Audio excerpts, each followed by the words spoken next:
کو دنیا کی مشغولیت، دنیا کی مصروفیات، دنیا کی محبت سے ہٹا کر اللہ کی یاد اور آخرت کے دن کی طرف متوجہ کر دے، اور اس کے اندر ایک رقت پیدا ہو، یعنی ایسا واعظ جو دلوں کو نرم کر دے، جو دلوں کے اندر کی سختی کو دور کر دے۔ یعنی قرآن مجید ایسی کتاب ہے، ایسا کلام ہے، جو شخص اس کو سمجھ کر پڑھتا ہے وہ لازماً ضرور اس کے ساتھ نصیحت حاصل کرتا ہے، اس کا دل نرم ہوتا ہے، اس کا دل بدلتا ہے، کیونکہ یہ اللہ کا کلام ہے، یہ عام کتابوں کی طرح کوئی معمولی کتاب نہیں۔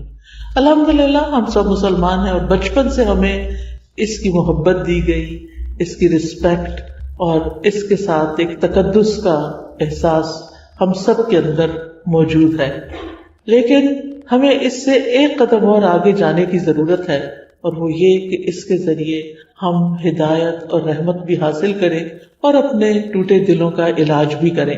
قرآن مجید کے بارے میں خود قرآن کے اندر اور الفاظ بھی آتے ہیں، جیسے فرقان ہے، جیسے بصائر ہیں، جیسے رحمت اور برکت۔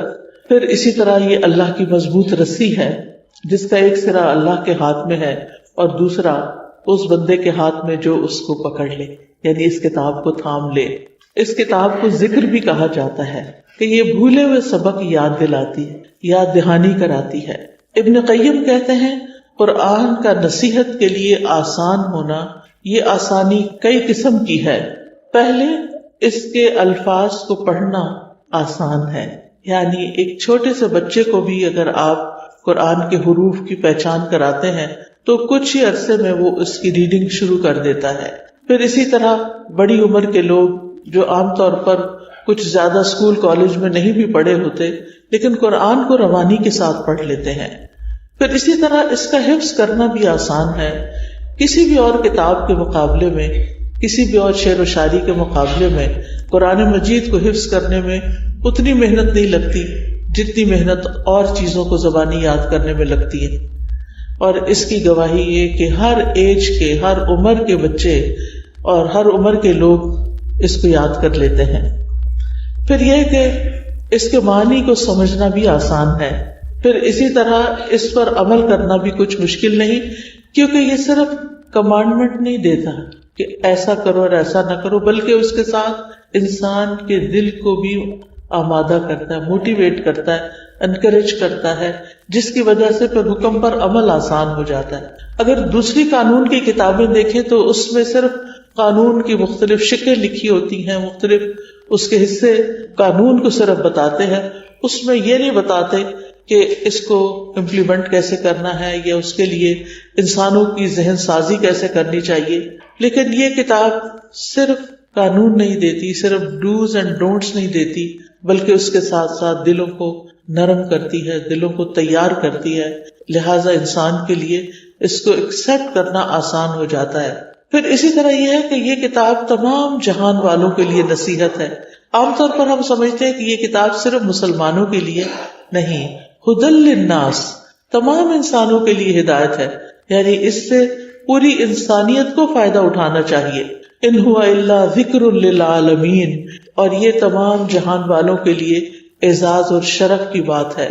پھر اسی طرح یہ کتاب عقل والوں کے لیے نصیحت ہے اور زندہ دل انسانوں کے لیے، جیسے کہ قرآن مجید میں آتا ہے ان ھو الا ذکر وقرآن مبین لینذر من کان حیا، کہ یہ تو سراسر نصیحت اور واضح قرآن ہے تاکہ اسے خبردار کرے جو زندہ ہے، یعنی جس کے سینے میں زندہ دل ہے وہ اس سے ضرور سبق حاصل کرے۔ رہا وہ شخص جس کا دل مر چکا ہے، جو غفلت میں ڈوبا ہوا ہے، تو اگر وہ قرآن پڑھتا یا سنتا بھی ہے تو بہت زیادہ فائدہ حاصل نہیں کرتا، لیکن جس شخص کا دل سمجھنے کی اہلیت رکھتا ہے، جو سمجھنا چاہتا ہے، جو اس کا شوق رکھتا ہے کہ اللہ کا کلام اس کی سمجھ میں آئے، تو اس کے لیے بہرحال یہ بہت آسان ہے۔ پھر اسی طرح اس کا پڑھنا اور پڑھانا سب سے افضل کام ہے۔ خیرکم من تعلم القرآن وعلمہ، تم میں سے سب سے بہترین وہ ہے جو قرآن سیکھے اور سکھائے، یعنی اس کا پڑھنا، سیکھنا، سکھانا، خود حفظ کرنا، کسی کی مدد کرنا، اس کی تفسیر پڑھنا، اس کی تفسیر پڑھانا، یہ تمام چیزیں ایسی ہیں کہ جو انسان کے لیے ایک انتہائی عزت والا کام ہے، انتہائی شرف والا کام ہے. اس لیے اہل القرآن کو جو بھی اس کو پڑھ رہے ہوں یا پڑھا رہے ہوں یا اس کے ساتھ شغف رکھتے ہوں، اس کے ساتھ ٹائم سپینڈ کرتے ہوں، انہیں یہ سوچ لینا چاہیے کہ ان کا وقت ضائع نہیں جا رہا، بلکہ انہیں اس کا بہت بڑا ریوارڈ ملنے والا ہے، کیونکہ یہ اللہ کا کلام ہے. قرآن پڑھنے والے اور پڑھانے والے اور قرآن کے ساتھ شغف رکھنے والے اللہ کے خاص لوگ ہوتے ہیں. یعنی یہ نصیب اور یہ قسمت ان لوگوں کو ہی ملتی ہے کہ جو اس چیز کے ساتھ محبت رکھتے ہیں اور اس کے لیے ایفرٹ کرتے ہیں. رسول اللہ صلی اللہ علیہ وسلم نے فرمایا، لوگوں میں سے کچھ افراد اللہ کے خاص بندے ہوتے ہیں، اللہ والے ہوتے ہیں. صحابہ نے عرض کی، اے اللہ کے رسول صلی اللہ علیہ وسلم، وہ کون لوگ ہیں؟ فرمایا، قرآن والے، وہی اللہ والے اور اس کے خاص بندے ہیں. یعنی اگر تم قرآن کے ساتھ اپنا وقت گزارتے ہو تو تم اللہ سبحانہ وتعالیٰ کے خاص بندوں میں شامل ہو جاؤ گے، جن کو ہم VIPs کہتے ہیں کہ ویری امپورٹنٹ پرسنز. وہ کون ہیں؟ جو اللہ تعالیٰ کا کلام پڑھتے ہیں یا اس سے محبت رکھتے ہیں اور اس کو سمجھتے ہیں اور اس کے ساتھ وقت اسپینڈ کرتے ہیں. آپ دیکھیں کہ ہمارے دن کا ایک بڑا حصہ سیل فون کے ساتھ گزر جاتا ہے، کچھ حصہ ٹی وی کے آگے گزر جاتا ہے، کچھ لوگوں کے ساتھ سوشلائز کرنے میں، کچھ گھر کے اندر کام کاج، بچوں کے ساتھ، سروینٹس کے ساتھ، یا ہم جاب پلیس پر ہے تو یعنی کولیگز کے ساتھ. تو اس میں سے خوش قسمت ہے وہ لوگ کہ جن کو اپنے وقت کا کچھ حصہ قرآن کے ساتھ بھی مل جاتا ہے، اور جو جتنا چاہے اس وقت کو بڑھا لے. obviously جب اس وقت کو بڑھائیں گے تو کچھ اور چیزوں کا وقت کم ہوگا، لیکن وہ خسارے کا سودا نہیں. اللہ تعالیٰ قرآن مجید میں فرماتے سورۃ فاطر میں، ان الذین یتلون کتاب اللہ، بے شک وہ لوگ جو کتاب اللہ کی تلاوت کرتے ہیں. اور تلاوت کا لفظ جو ہے وہ صرف قرات کے لیے نہیں ہے، بلکہ تلاوت کے معنی ہوتے ہیں اتباع کرنا، فالو کرنا، پیروی کرنا. یعنی جو کتاب اللہ کی پیروی کرتے ہیں، یعنی پڑھتے بھی ہیں اور اس کو سمجھتے بھی ہیں اور اس پر عمل بھی کرتے ہیں اور اس کو آگے بھی پہنچاتے ہیں. وہ اقاموا الصلاۃ، اور نماز قائم کرتے ہیں. وانفقوا مما رزقناہم سرا وعلانیہ، اور وہ کھلے چھپے اللہ کے راستے میں جو ہم نے ان کو رزق دیا وہ خرچ کرتے ہیں. اولئک یرجون تجارتا لن تبور، یہ ایسی تجارت کی امید رکھتے ہیں کہ جس میں کبھی نقصان ہے ہی نہیں. دنیا میں کوئی بھی بزنس، کوئی بھی سودا ایسا نہیں کہ جس میں انسان یہ سمجھے کہ مجھے اس میں صرف نفع ہی ہوگا. بہت سی چیزیں اور بہت سے بزنس ایسے ہوتے ہیں بہت نفع پہ جا رہے ہوتے ہیں، بہت اوپر ہی اوپر جا رہے ہوتے ہیں. اچانک کوئی ایسا حادثہ ہوتا ہے کہ سب کچھ ڈکلائن پہ آ جائے، سب نیچے چلا جاتا ہے. لیکن جو لوگ یہ تین کام کرتے ہیں، یعنی قرآن کی تلاوت، قرآن کے ساتھ تعلق، نماز کا قیام یعنی پابندی کے ساتھ نماز پڑھنا، نماز نہیں چھوڑنا، اور اللہ کے دیے ہوئے میں سے خرچ کرتے رہنا، یہ لوگ اللہ کے ساتھ ایسا سودا کر رہے ہیں کہ جس میں فائدہ ہی فائدہ ہے، جس کا کوئی نقصان ہے ہی نہیں. یعنی اللہ سبحانہ وتعالیٰ انہیں ان تین کاموں پر بہترین اجر عطا فرمائے گا. پھر اسی طرح رسول اللہ صلی اللہ علیہ وسلم نے فرمایا، رشک کے قابل صرف دو ہی لوگ ہیں. ایک وہ جس کو اللہ نے قرآن کا علم دیا اور وہ رات کی گھڑیوں میں اس کے ذریعے سے قیام کرتا ہے، اور دوسرا وہ جسے اللہ نے مال دیا اور وہ دن رات اس سے صدقہ کرتا رہتا ہے. یعنی دن بھی اور رات بھی جو بھی موقع آتا ہے وہ دیتا چلا جاتا ہے، دیتا چلا جاتا ہے. پھر یہ کہ دوسری چیز جو اس آیت میں آتی ہے وہ ہے شفاء لما فی الصدور، کہ یہ قرآن سینوں کے اندر، دل میں جو کچھ، کہ سینے میں دل ہے اور دل میں جو کچھ ہے اس کے لیے شفا ہے. یعنی قرآن سینے کی، دل کی بیماریوں کے لیے شفا ہے. دل کی بیماریوں میں کیا چیز شامل ہے؟ سب سے پہلے تو وسوسے، برے برے خیالات، خوفناک چیزیں جو انسان سوچتا ہے، یا غم یا دکھ یا وہ ہرٹ جو کسی کی طرف سے انسان کو پہنچتا ہے. اسی طرح بری نیت، برے ارادے اور شیطان کی ڈالی ہوئی نجاست کہ وہ انسان کو کسی نہ کسی غم میں مبتلا کر کے رکھتا ہے، کیونکہ وہ ہمارا دشمن ہے اور وہ خوش ہوتا ہے اس بات پر کہ انسان دکھی اور غمگین ہو، لہٰذا وہ اس کو ایسے ایسے خیالات ڈالتا ہے، کبھی اس کے بچوں کے بارے میں، کبھی اس کے عزیزوں کے بارے میں، کبھی مال کے بارے میں، کبھی مستقبل کے بارے میں، کہ انسان ساری نعمتیں ہونے کے باوجود خوش نہیں رہتا. یعنی کتنی حیرت کی بات ہے نا کہ اگر ہم گننا شروع کریں کہ ہمارے پاس کیا نہیں اور کیا کچھ ہے تو ہم گن نہیں سکتے، اتنا کچھ ہے ہمارے پاس. اللہ تعالیٰ فرماتے ہیں وَإِن تَعُدُّوا نِعْمَةَ اللَّهِ لَا تُحْصُوهَا، اگر تم اللہ کی نعمتوں کو گننا چاہو تو گن نہیں سکتے، شمار کرنا چاہو تو شمار نہیں کر سکتے. لیکن اس کے باوجود بھی ہم پریشان رہتے ہیں، اس کے باوجود بھی ہم دکھی رہتے ہیں. یعنی سب کچھ ہوتے ہوئے بھی ہم جو نہیں ہمارے پاس کسی وجہ سے، کوئی امتحان ہے ہمارا، یا کوئی ہماری دعا قبول نہیں ہوئی، یا ہم اپنے بچوں کو جیسا دیکھنا چاہتے ہیں ویسے وہ بن نہیں رہے، یا کوئی بھی ریزن ہو سکتی ہے، وہ ایک غم زندگی کا ہماری ساری نعمتوں پر حاوی ہو جاتا ہے اور انسان خوشیوں سے ہاتھ دھو بیٹھتا ہے. جبکہ قرآن پڑھنے والا اس کو اللہ پر ایسا توکل، ایسا اعتماد، ایسا یقین حاصل ہوتا ہے اور وہ بڑھتا چلا جاتا ہے کہ شیطان کسی بھی قسم کا وسوسہ ڈالے وہ یقین اس کو فوراً ختم کر دیتا ہے. وہ دل کے اندر کا اطمینان اور توکل کہ اللہ ہے، اللہ اچھا ہی کرے گا، اللہ کے بارے میں اچھا گمان، بندوں کے بارے میں اچھا گمان، یہ اس کے دل کو خوش کر دیتا ہے. اور یہ آ نہیں سکتا جب تک ہمارا تعلق قرآن سے نہ ہو. یہ چیز قرآن ہی انسان کے اندر پیدا کرتا ہے.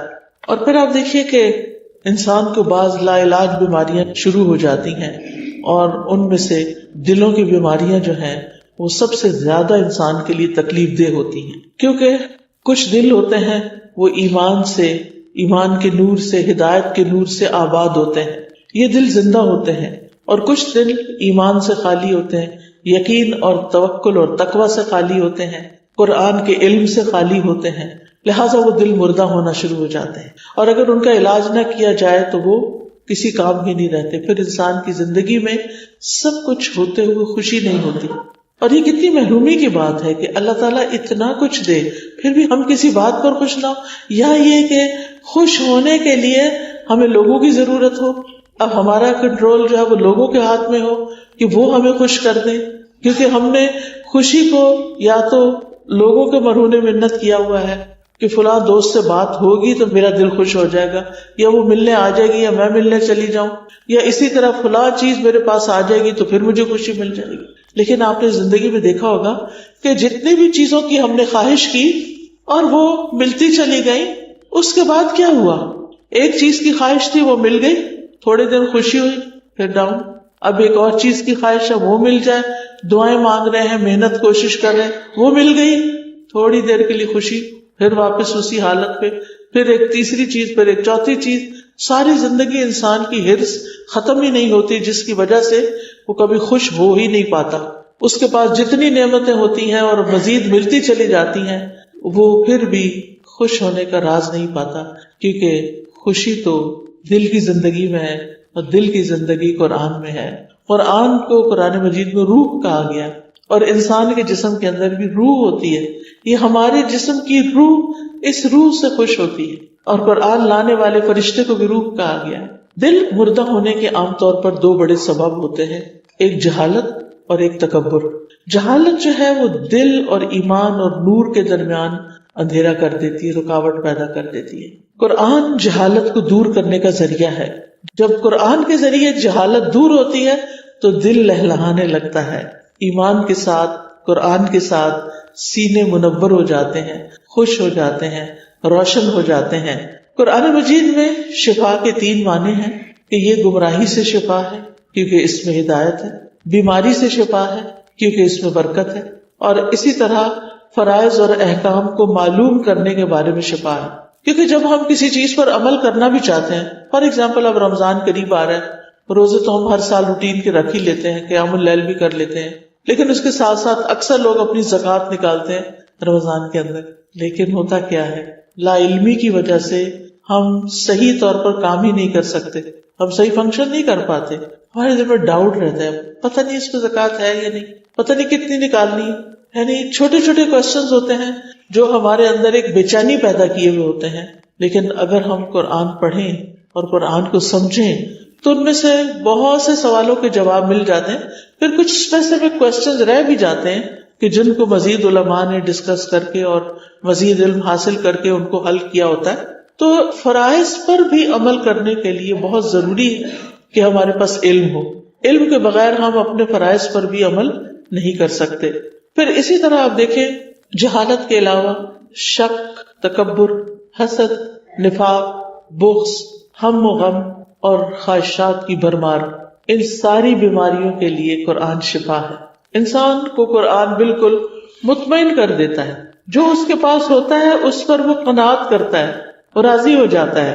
آپ دیکھیے کہ اگر ہمارے دل میں کوئی شک ہی آ گیا دین کے بارے میں، اللہ کی ذات کے بارے میں، نبی صلی اللہ علیہ وسلم کے بارے میں، تو اس شک سے پھر آپ دیکھیں کہ انسان اچھا بھلا سب کچھ کرتا وہ سب چھوڑ کے بیٹھ جاتا ہے کیونکہ دل میں شک آ گیا. قرآن شک کو یقین میں بدلتا ہے.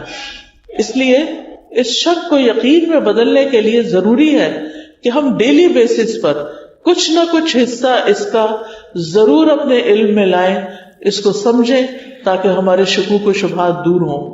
پھر اسی طرح شک کے علاوہ تکبر، انسان کو قرآن اس کی حقیقت بتاتا ہے کہ تم کہاں سے پیدا ہوئے، تم کیا چیز ہو، لہذا انسان کے اندر سے تکبر بھی نکل جاتا ہے.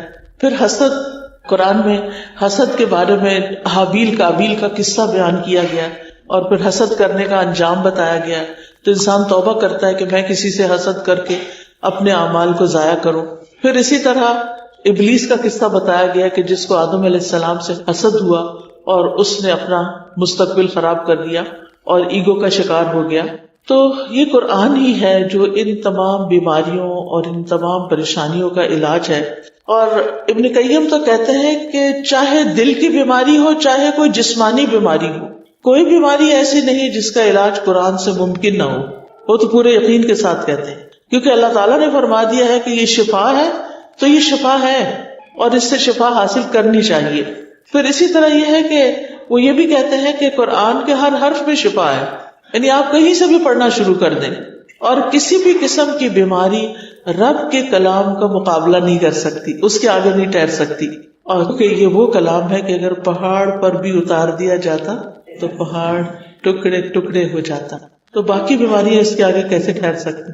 ہمارے اندر کے دل کے پتھر اور باقی جسم کی پتھریاں کہاں رک سکتی ہیں اگر ہم اس کو واقعی پڑھیں اور پورے شوق کے ساتھ اور پوری محنت کے ساتھ اس کو پڑھنے والے ہوں.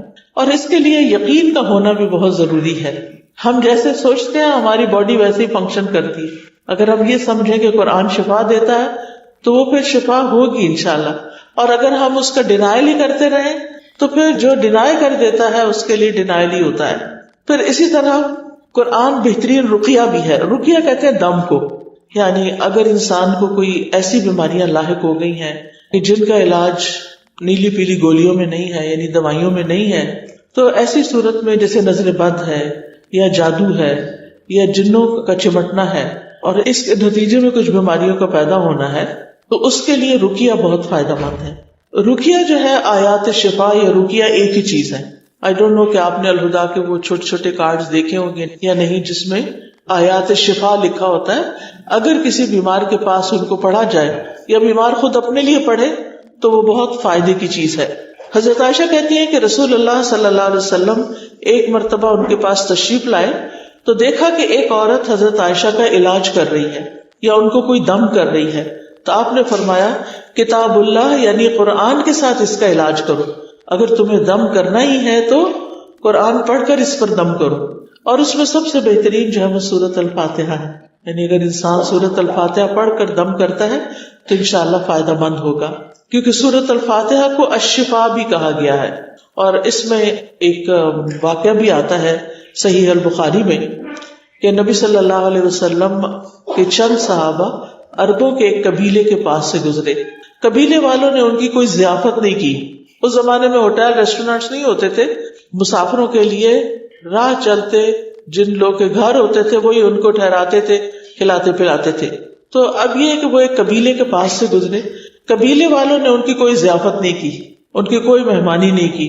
کچھ دیر بعد قبیلے کے سردار کو بچھو نے کاٹ لیا اب قبیلے والوں نے ان صحابہ سے کہا کیا آپ لوگوں کے پاس کوئی دوا یا کوئی دم کرنے والا ہے؟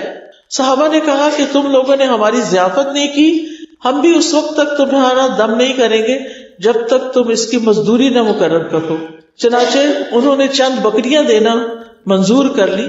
پھر اس کے بعد آپ سورۃ الفاتحہ پڑھنے لگے، پڑھ پڑھ کے اپنا لعاب اس جگہ پر لگاتے جاتے تھے جہاں ڈنگ کاٹا تھا۔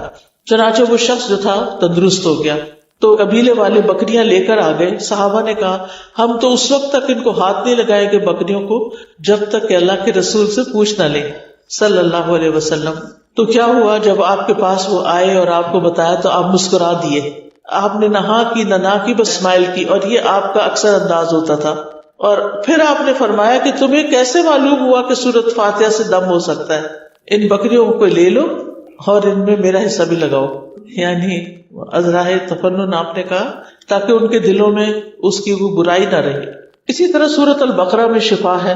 رسول اللہ صلی اللہ علیہ وسلم نے فرمایا سورۃ البقرہ پڑھا کرو کیونکہ اس کا پڑھنا باعث برکت ہے، اس کا چھوڑنا باعث حسرت ہے، اور جادوگر اس کو حاصل کرنے کی طاقت نہیں رکھتے، یعنی اس پر غالب نہیں آ سکتے، اس کا کچھ نہیں بگاڑ سکتے۔ لہذا انسان کے لیے ضروری ہے کہ وہ دن میں کچھ نہ کچھ حصہ سورۃ البقرہ کا پڑھ لیا کرے، چاہے پہلی 5 آیتیں کیوں نہ ہو۔ یعنی صبح قرآن مجید کھولا، سورۃ البقرہ پڑھی اور بند کر دیا، پورا نہیں پڑھ سکے، بچوں کو اسکول بھیجنا ہوتا ہے اور کئی کام ہوتے ہیں، تو پھر اس موقع پر زیادہ ٹائم دیا نہیں جا سکتا۔ ہاں جب آپ گھر کے کام کاج سے فارغ ہو جائیں تو فارغ وقت میں پھر بیٹھ کر ضرور سورۃ البقرہ پڑھے۔ پھر یہ ہے کہ جو قرآن سے شفا حاصل نہیں کرتا وہ ہمیشہ بیمار ہی رہتا ہے، یعنی وہ ایک بیماری کسی دوسری بیماری میں منتقل ہو جاتی، دوسری تیسری میں منتقل ہو جاتی، اور پھر یہ ہے کہ قرآن سے شفا حاصل نہ کرنا دراصل اس کو چھوڑ ہی دینا ہے۔ تیسری چیز جو یہاں بتائی گئی وہ یہ کہ یہ کتاب ہدایت کی کتاب ہے۔ ہدایت ہم سب کی ضرورت ہے، اسی لیے ہم ہر نماز کے اندر اہدنا الصراط المستقیم پڑھتے ہیں کہ اے اللہ تو ہمیں سیدھے رستے کی ہدایت دے، اس رستے پہ ہم چلیں، ہم منزل تک پہنچیں اور پھر ہم اس پر استقامت بھی اختیار کریں، اس رستے کو چھوڑ نہ دیں۔ تو یہ کتاب جو ہے یہ ہدایت کا باعث ہے، اور اللہ تعالیٰ نے اس کو نازل بھی اسی لیے کیا۔ اللہ تعالیٰ فرماتے ہیں شہر رمضان الذی انزل فیہ القرآن ھدی للناس وبینات من الھدی والفرقان۔ رمضان کا وہ مہینہ ہے جس میں قرآن نازل کیا گیا، یعنی اللہ تعالیٰ نے یہ کتاب ہمیں رمضان میں دی ہے، اور رمضان کی برکت کی وجہ اس مہینے میں قرآن کا نازل ہونا ہے۔ دن تو سارے برابر ہوتے ہیں لیکن ایک کو فضیلت دوسرے کی وجہ سے کیوں ہے؟ کیونکہ اس میں قرآن نازل ہوا۔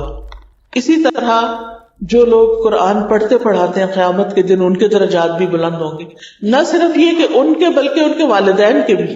تو وہ پوچھیں گے کہ یہ ہمیں نعمت کہاں سے ملی، تو بتایا جائے گا کہ تمہارے بچے کے قرآن پڑھنے کی وجہ سے۔ تو قرآن کی صرف عربک نہیں پڑھنی چاہیے بلکہ یہ کتاب ہدایت ہے، سلامتی کی راہیں دکھانے والی کتاب ہے۔ یہدی بہ اللہ من اتبع رضوانہ سبل السلام، یہ ایک روشنی اور واضح کتاب آئی ہے جس کے ساتھ اللہ ان لوگوں کو جو اس کی رضا کے پیچھے چلتے ہیں سلامتی کے رستوں کی ہدایت دیتا ہے۔ زندگی کے ہر معاملے میں آسانی کی کتاب ہے، یعنی آسان احکام والی کتاب ہے، اس میں ہدایت بھی ہے، نور بھی ہے۔ اسی طرح یہ کتاب گمراہی سے بچانے والی ہے۔ رسول اللہ صلی اللہ علیہ وسلم نے فرمایا اللہ عز و جل کی کتاب ہی اللہ کی رسی ہے، جو اس کی پیروی کرے گا وہ ہدایت پر رہے گا، جو اس کو چھوڑ دے گا وہ گمراہی پر ہوگا۔ تو کچھ بھی ہو ہم نے اس کتاب کو چھوڑنا نہیں۔ جو لوگ پوری پڑھ چکے ہیں وہ دوبارہ سے شروع کر کے ریویژن ساتھ کے ساتھ ہی کر لیں، اور اس طرح اس کتاب کو مرتے دم تک اپنے ساتھ رکھیں تاکہ قبر میں بھی ساتھ جائے، حشر کے دن اٹھے تو ساتھ اٹھے اور جنت تک پہنچائے۔ یہ کتاب شیاطین کی گمراہی سے بھی بچاتی ہے، اس سے انسان کو ایک فرقان ملتا ہے۔ فرقان کہتے ہیں کرائیٹیرین کو، کہ انسان اگر قرآن پڑھا ہوا ہوتا ہے تو خود اس کے اندر ایک فلٹر لگ جاتا ہے جس سے وہ ڈیٹیکٹ کر لیتا ہے کہ کیا چیز اللہ کی پسند کی ہے اور کیا شیطان کی ڈالی ہوئی نجاستیں ہیں، اور ان چیزوں کو اپنی زندگی سے باہر نکال دینا ہے۔ قرآن کی بدولت حکمت اور دانائی بھی ملتی ہے۔ انسان کو بہت سی ایسی باتیں سمجھ آتی ہیں جو اس کے بغیر سمجھ نہیں آتی. پھر یہ گناہوں سے بچانے کا ذریعہ بھی ہے یعنی قرآن، کیونکہ اگر ہمیں نہیں پتا کہ اللہ تعالیٰ کس بات پہ ناراض ہوتے ہیں تو ہم شوق سے کرتے رہیں گے، سب لوگ تالیاں بجائیں گے ہمارے لیے، اللہ تعالیٰ ناراض ہو رہے ہیں، لوگ خوش ہو رہے ہیں اور ہمیں پتہ ہی نہیں کہ حقیقت میں کیا ہو رہا ہے. تو یہ قرآن بتاتا ہے کہ اللہ تعالیٰ کن چیزوں کو پسند کرتا ہے اور کن چیزوں پر ناراض ہوتا ہے. پھر اسی طرح قرآن کے نزول کا مقصد صرف تلاوت نہیں ہے، بلکہ اس کا مقصد آیات میں غور و فکر اور اس سے نصیحت حاصل کرنا ہے. سورۃ صاد میں اللہ تعالیٰ فرماتے ہیں کتاب انزل الیک مبارک لیدبروا آیاتہ ولیتذکر اولو الالباب، جو کتاب ہم نے آپ کی طرف نازل کی ہے بڑی برکت والی ہے تاکہ لوگ اس کی آیات میں غور و فکر کریں اور اہل عقل اس سے سبق حاصل کریں، عقل والے اس کتاب سے سبق سیکھے. حسن بصری کہتے ہیں قرآن اس لیے نازل کیا گیا تاکہ اس پر غور و فکر کیا جائے اور اس پر عمل کیا جائے، لیکن کچھ لوگوں نے تو اس کو اپنی صرف تلاوت کی کتاب بنا لیا ہے. یعنی صبح اٹھتے ہیں روٹین میں اس کو کھولتے ہیں، کچھ آیتوں کی کچھ پیجز کی تلاوت کرتے ہیں، بند کرتے ہیں، رکھ دیتے ہیں، جیسے کھولنے سے پہلے تھے ویسے ہی بعد میں ہوتے ہیں. کسی آیت پر نہیں رکتے، کسی کا مطلب نہیں پتا، دل پہ کوئی اثر نہیں ہوتا، لہٰذا پڑھنا ثواب کا تو ہو گیا لیکن عمل میں کچھ نہیں آتا. اللہ سبحانہ و تعالیٰ قرآن مجید میں قرآن پر تدبر کا حکم دیتے ہیں. فرمایا افلم یدبروا القول ام جاءہم ما لم یأت آباؤہم الاولین، کیا انہوں نے قرآن پاک میں غور نہیں کیا یا ان کے پاس وہ چیز آئی ہے جو ان کے پہلے باپ دادا کے پاس نہیں آئی تھی، کوئی انوکھا دین آیا ہے ان کے پاس جس کو پہچان نہیں رہے. تو یاد رکھیے ابن تیمیہ کہتے ہیں جو ہدایت کی غرض سے قرآن میں تدبر کرتا ہے اس کے لیے حق کا راستہ واضح ہو جاتا ہے. جو ہدایت کے لیے تدبر کرتا ہے اس کو ہدایت لازماً مل جاتی ہے. اور قرآن کی اگر کوئی صرف تلاوت کر دیتا ہے اور اس پر عمل نہیں کرتا یا کوشش بھی نہیں کرتا کہ اس پہ عمل کرنا ایک دن، تو اس کے بارے میں آتا ہے کہ قیامت کے دن ایسے لوگ جو ہیں یعنی جو صرف پڑھ لیتے ہیں اور عمل نہیں کرتے ان کی سزا کیا ہے. آپ نے فرمایا میں معراج کی رات ایسے لوگوں پر گیا جن کے ہونٹ کینچیوں سے کاٹے جا رہے تھے آگ کی، جب وہ کاٹے جاتے تو پھر مکمل ہو جاتے. میں نے پوچھا ہے جبریل یہ کون لوگ ہیں؟ انہوں نے کہا یہ آپ کی امت کے وہ خطیب ہیں جو اس چیز کو کہتے تھے جس کو خود نہیں کرتے تھے، یعنی کہنا کچھ اور کرنا کچھ. ہم سمجھتے ہیں کہ اتنے سارے لوگوں میں کیا پتا چلے گا، نہیں، لوگوں کو نہیں پتا چل رہا تو فرشتوں کو تو پتا چل رہا ہے نا، اللہ تعالیٰ کو تو پتا چل رہا ہے نا، اور وہاں تو لکھا جا رہا ہے نا. پھر اسی طرح جو شخص قرآن سے منہ موڑے گا اس کے لیے قرآن میں سزا بتائی گئی. وقال الرسول یا رب ان قوم اتخذوا هذا القرآن مہجورا، اور رسول کہے گا اے میرے رب بے شک میری اس قوم نے قرآن کو چھوڑ دیا تھا. کیا ہم چاہیں گے کہ قیامت کے دن اللہ کے رسول صلی اللہ علیہ وسلم ہمارے بارے میں یہ بات فرمائیں کہ انہوں نے قرآن کو چھوڑ دیا تھا؟ اور جو شخص قرآن سے غفلت برتے اس کے لیے الگ سزا ہے. سمرہ بن جندب سے روایت ہے کہ نبی صلی اللہ علیہ وسلم خواب بیان کرتے ہوئے فرما رہے تھے کہ ایک شخص کا سر پتھر سے کچلا جا رہا تھا. آپ نے کچھ چیزیں دیکھی تھی، ان لوگوں کے جسم دیکھے تھے جو قرآن یا نماز نہیں پڑھتے، اور پھر آخرت میں وہ چھپ چھپ کر سامنے نہیں آئیں گے.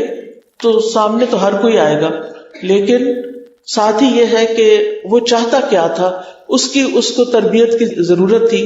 تو کہا گیا کہ قرآن کا حافظ تھا مگر وہ اس قرآن سے غافل ہو گیا اور فرض نماز پڑھے بغیر سو جاتا تھا.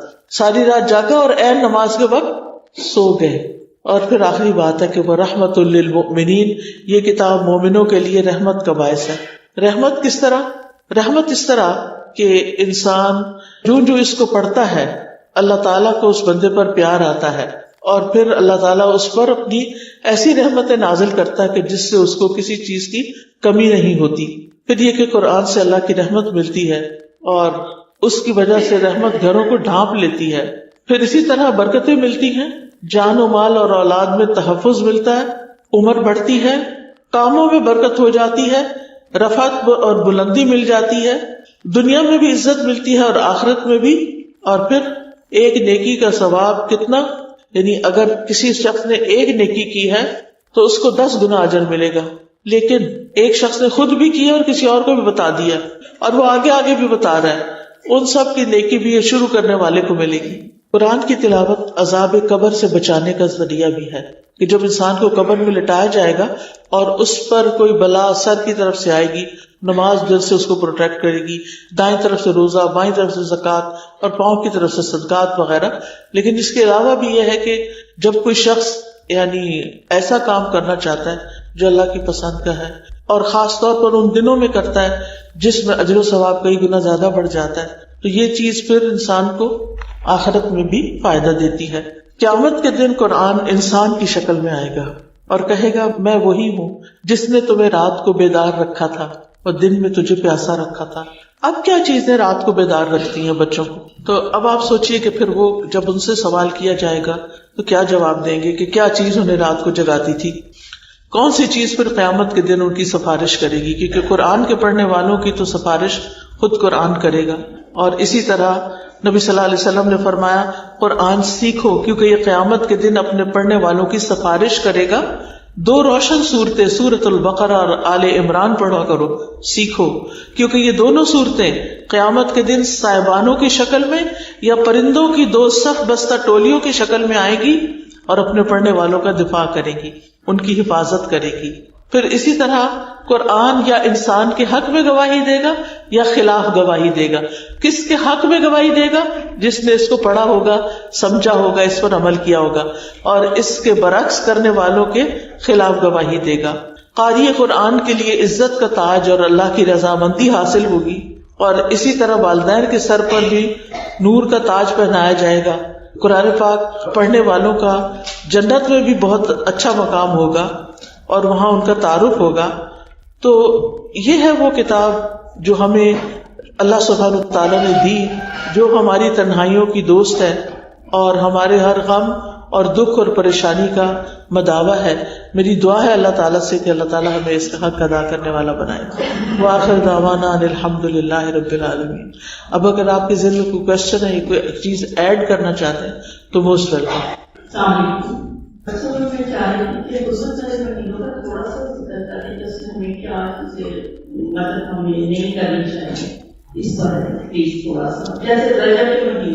جی، رجب کے بعد پھر حج والے 3 مہینے جو ہوتے ہیں وہ حرمت والے ہوتے ہیں۔ تو ان حرمت والے مہینوں میں چونکہ رجب کا مہینہ ایسا ہے جس میں اہل عرب بہت کثرت سے عمرہ کرتے تھے، اور باقی یہ ہے کہ حرمت میں صرف کرنے کے کام نہیں پتہ ہوتے بلکہ نہ کرنے کے کام۔ حرمت والا مہینہ کہا ہی کیوں گیا کہ اس میں مومن کے اوپر مومن کا خون، جان، مال اور عزت، یہ ساری چیزیں حرام ہوتی ہیں۔ یعنی کوئی کسی کو کوئی بھی تکلیف نہیں دے گا، یعنی اس چیز کا ایک طرح سے عہد ہوتا ہے، کوئی کسی کو قتل نہیں کرے گا، کوئی کسی کے راستے میں روڑے نہیں اٹکائے گا، جیسے لیگ پولنگ ہوتی ہے یا آفیسز وغیرہ میں جو غلط کام ہوتے ہیں۔ تو مطلب یہ ہے کہ اگر ان مہینوں میں کوئی نیکی کرتا ہے تو اس کی نیکی کا اجر بھی بڑھے گا، اور اگر کوئی غلط کام کرتا ہے تو سزا بھی زیادہ ہوگی۔ یعنی اس میں ان مہینوں کی عزت اور حرمت، یعنی اس کو محترم سمجھنا چاہیے۔ حرمت کا لفظ یہاں احترام والا ہے۔ اور کوئی؟ السلام علیکم۔ میرے ایک سوال ہے کہ ایک چیز کہ ہماری جو نمازیں قضا ہو چکی ہیں، مطلب کہ جب سے ہم جو بالغ ہوئے ہیں ہمیں وہ نمازیں کس طرح پڑھنی چاہیے، فرض نماز کس طریقے سے ادا کرنی چاہیے، کیونکہ ہمیں ان کو کانٹیکٹ کرانی ہے۔ دوسرا میرا یہ سوال ہے کہ آج کل بٹ کوائن ڈیجیٹل کرنسی یہ حلال ہے یا حرام ہے؟ اور تیسرا سوال میرا یہ ہے کہ جس طرح آج کل ہم جو دیکھتے ہیں ہمارے آگے سوشل میڈیا اتنا تیز ہو گیا ہے، ہر چیز ہمارے اپروچ میں ہے، ویسے دینی مدارس علماء کی تعداد بھی بہت زیادہ بڑھتی جا رہی ہے اور اتنی ہی اسلام سے دوری بھی ہوتی جا رہی ہے، تو دونوں چیزیں اپوزٹ کیوں جا رہی ہیں؟ نمازیں جو قضا ہو گئی ان کا حل یہ ہے کہ ان پہ توبہ کی جائے اور آئندہ کوئی نماز قضا نہ کی جائے تو معافی مل جائے گی، اور نوافل کی کثرت کر دی جائے، کیونکہ نماز کا تو نہیں پتا کہ کون سی کس وقت کیا قضا ہوئی، تو نوافل کی کثرت کر دیں اور توبہ استغفار اور صدقہ وغیرہ کریں، اللہ تعالیٰ سے معافی مانگیں۔ بٹ کوائن کا مجھے ایگزیکٹلی نہیں پتا کیونکہ میں نے کبھی اس فیلڈ میں ہاتھ نہیں ڈالا۔ تیسرا یہ ہے کہ ادھر سے میڈیا تیز ہے، ادھر سے دین والے بھی بہت کام کریں. آپ خود سوچئے جتنے لوگ فساد کے لیے کام کر رہے ہیں اس کے مقابلے میں کتنے دین والے کام کر رہے ہیں. یہ صرف ہمیں نظر آتا ہے کہ دین والے بہت کام کر رہے ہیں, بہت کوئی کام نہیں ہو رہا. ٹھیک ہے, کچھ اویئرنیس ضرور آئی ہے, لیکن شر کے مقابلے میں وہ خیر جو ہے وہ بہت کم کوششیں ہیں اس کے لیے. یعنی آپ کو ایک سنگر کے سنگنگ کے اوپر جو ہٹس ملیں گی, آپ کو لائکس ملیں گی, وہ کسی لیکچر کے اوپر تو نہیں ملے گی. اور کتنے لوگ سنتے بھی ہیں, اور اگر سن بھی لیں تو اس پر عمل کتنے % کرتے ہیں. مشکل یہ ہے, دو چیزیں مشکل ہیں. ایک تو یہ کہ دین کے بارے میں یہ سوشل میڈیا کی وجہ سے شکوک و شبہات بہت ہو گئے ہیں, شک بہت ڈال دیا گیا. دوسرا یہ کہ خواہشات. پہلے ہوتا تھا کہ مشکل سے چیزیں دیکھنے کرنے کو ملتی تھی, جو ایلیٹ کلاس ہوتی تھی جو کچھ کرتی تھی ان کا اپنا ایک سرکل ہوتا تھا. اب وہ ہر ایک کی ایکسس ہو گئی ہے, اب ہر کوئی ان کو کاپی کرنا چاہتا ہے. تو شہوات, خواہشات, شکوک و شبہات اور خواہشات, ان چیزوں نے ہمارے لیے دین پر عمل کرنا مشکل کر دیا. حل یہی ہے کہ ہم اپنا بھی ایمان مضبوط کریں اور اپنے بچوں کا بھی. کیسے پتا چلے کہ آزمائش, امتحان اور مقامات عمل کے تینوں الگ الگ چیزیں. جیسے کہ اگر توپے آتی ہیں تو کہتے ہیں کہ یہ اللہ کی طرف سے آزمائش ہے, تو ہمیں کیسے پتا چلے کہ آزمائش ہے. اور تیسرا اگر کسی دوسرے کے ساتھ تو کہتے ہیں مقامات عمل ہے. مجھے تینوں میں تھوڑا سا کیا ڈفرینس ہے. آزمائش اور امتحان جو ہے وہ تو ہر ایک کا ہو رہا ہے, صرف شر سے نہیں ہو رہا, خیر سے بھی ہو رہا ہے. وَنَبْلُوكُمْ بِالشَّرِّ وَالْخَيْرِ فِتْنَةً. مال بھی آزمائش ہے, اولاد بھی آزمائش ہے, یہ ساری چیزیں امتحان ہے ہمارے لیے. اور ایک یہ ہے کہ جو مکافات عمل ہے کہ ہم نے کسی کے ساتھ برا کیا ہوگا تو ہمارے ساتھ ہوا ہے, اس میں ایک دو چیزیں آتی ہیں کہ جو شخص والدین کے ساتھ زیادتی کرتا ہے یا ان کو تکلیف دیتا ہے تو مر نہیں سکتا جب تک کہ وہ دنیا میں کوئی نہ کوئی اس کے بدلے میں تکلیف نہ دیکھے. اسی طرح جو رشتہ داروں کے ساتھ قطع تعلقی کرتا ہے تو یہ بھی ایسے گناہوں میں سے ہے کہ جس کا وبال انسان دنیا میں کسی شکل میں دیکھتا ہے. اب ہمیں تو یاد ہی نہیں ہوتا کہ ہم نے کس موقع پر کس کے ساتھ کیا زیادتی کی. لہٰذا اگر اب اگلا کیا کرائیٹیریا ہوگا, اگر تو اس تکلیف کے آنے کے بعد ہم اللہ کی طرف راغب ہو جاتے ہیں تو یہ ایک آزمائش تھی, اور اگر اس تکلیف کے بعد ہم اللہ سے اور دور ہو جاتے ہیں تو علماء یہ کہتے ہیں کہ یہ انڈیکیشن ہے کہ یہ اس شخص کے لیے عذاب تھا. جی روزے ہمارے قضا ہو جاتے ہیں تو ہم ان کا فدیہ دے کے ہمارے پاس ہو جائیں گے یا اس کے لیے ضروری, کیونکہ قرآن میں جو آیات ہیں اس میں آیات منسوخ کے بارے میں کہا جاتا ہے رجسٹرڈ ہے کہ فدیہ دے کے. روزے کی تو قضا بہرحال ہے.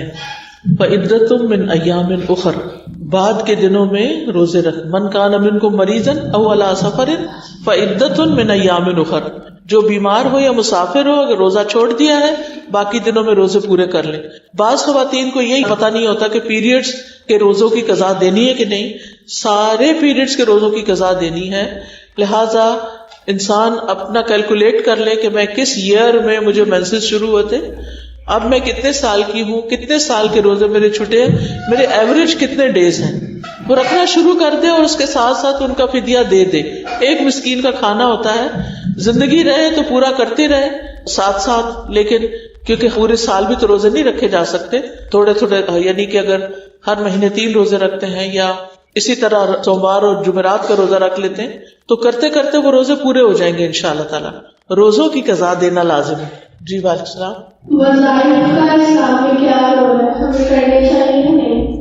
دیکھیں مصنون دعائیں جو ہیں وہ ہمارے لیے بہت کافی ہیں. باقی یہ ہے کہ یہ جو تعداد لوگ مقرر کر لیتے ہیں اور بعض کو بہت زیادہ کر لیتے ہیں, یہ بعض کو پریشان بھی کرتی ہے لوگوں کو اور وہ کر نہیں پاتے اس کو. لیکن قرآن شفا ہے, آپ جہاں سے بھی پڑھیں گے. سورۃ فاتحہ شفا ہے, تو یہ بھی ایک وظیفہ ہی بن جاتا ہے نا. آپ ایک دفعہ پڑھیں, ہر نماز کے ساتھ پڑھ کے اپنے اوپر دم کریں, یا مریض کو جب دیکھیں اس پہ دم کریں, تو کوئی حرج نہیں ہے. لیکن یہ سورت 41 دفعہ پڑھو, یہ 40 دفعہ پڑھو, یہ پھر ٹو مچ ہو جاتا ہے. یہ لوگوں نے خود بنایا ہے.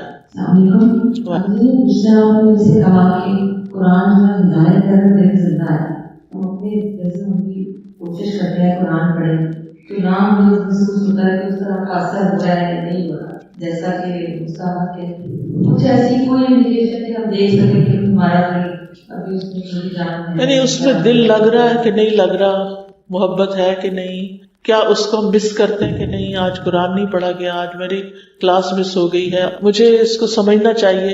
یعنی اپنے اندر کتنی بے چینی ہے اس سے اندازہ لگا سکتے ہیں.